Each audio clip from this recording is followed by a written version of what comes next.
Hey, it's Clay Link from RotoWire.com and RotoWire Fantasy Sports today on SiriusXM Fantasy Sports Radio. Today we're going to be looking at 5 players who could break out in the second half of the 2021 Major League Baseball season. First up, a guy who already has broken out at the big league level, but Michael Conforto has been stuck in neutral this season. The results have not been there for him on the field around the hamstring injury, but you look under the hood, there's a big difference between expected and actual outcomes. The expected outcomes I'm referring to, of course, from StatCast and BaseballSavant.com. His expected weighted on base average more than 60 points higher than his actual mark. His expected slugging percentage more than 130 points higher than his actual slug. So I do expect the Church of Conforto to be open later this summer. Sticking in the outfield but jumping to the American League, Alex Kirilloff, another big gap between expected and actual outcomes.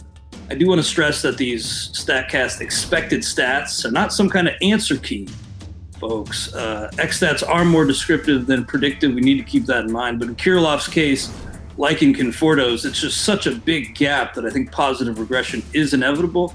And Kirilloff's making enough contact early on with a manageable 22.5% strikeout rate.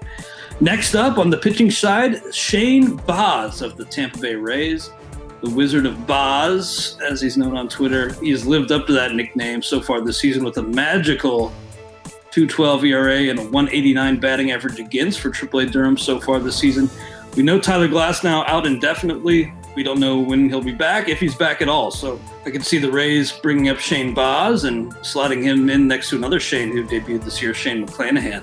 Jared Kelenic had to make this list, of course. I know it was brutal early on, and I thought he'd hit the ground running, but I still expect big things from him this year, and I expect him to follow a similar path to the Cardinals' Dylan Carlson last year, where Carlson came up, struggled, then after his return from the minors and after that reset was one of their best players, best hitters the rest of the way. And I expect Kelenic to be one of the Mariners' best hitters in the second half. He's hitting 310, 383, 610 at AAA, and I think that humbling experience of falling flat on his face may actually have been what he needed and could help fuel him to a strong second half. Finally, this is a bit more of a deep reach guy for deep leagues. Kairi Ruiz of the Los Angeles Dodgers. The Dodgers have an embarrassment of riches, frankly.